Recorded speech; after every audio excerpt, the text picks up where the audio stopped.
we move down to a flag leaf application, and then to the one they recommend, which is that growth stage 30 to 31.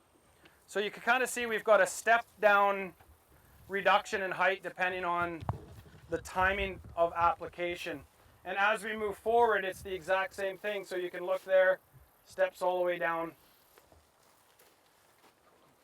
So implications of this, there has been some significant improvements in yield despite not a lodging issue. So I think that's where some of the interest is arising, although it may be cultivar dependent.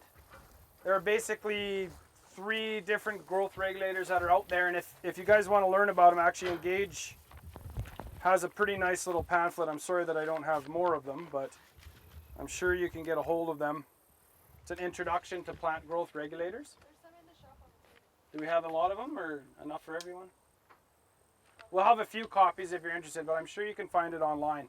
Gives you the breakdown of what plant growth regulators are. Does anyone can explain it well what they are? You guys probably in the industry. Anyone? Chickens?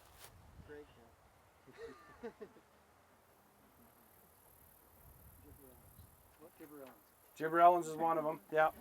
So these aren't new. These have been around for a long time. Even this product here, manipulator, 1965, it came out. So I don't know why it's all of a sudden new and exciting. Maybe it's because we're pushing yield boundaries. Maybe because the last few years have been really wet. I don't know.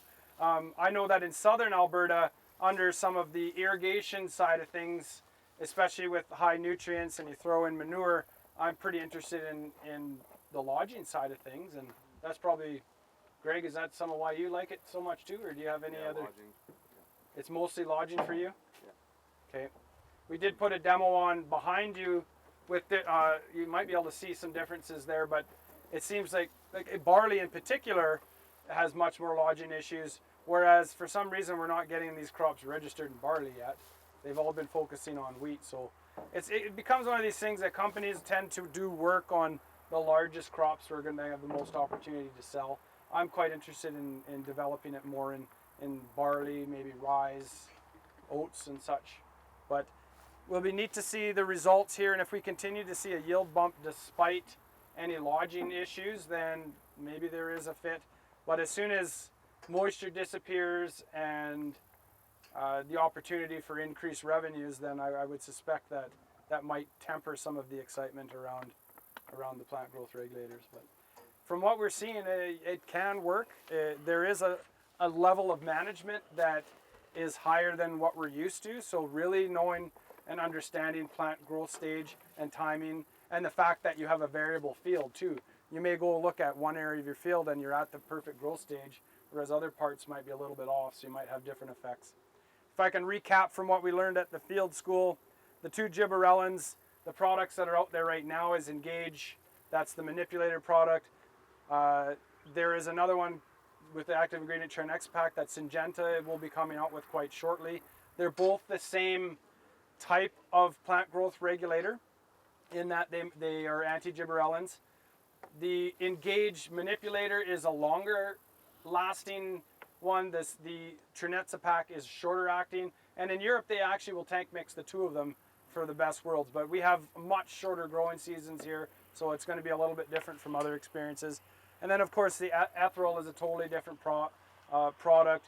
The timing on that one is much more narrow, and I think that they're actually still making you sign waivers.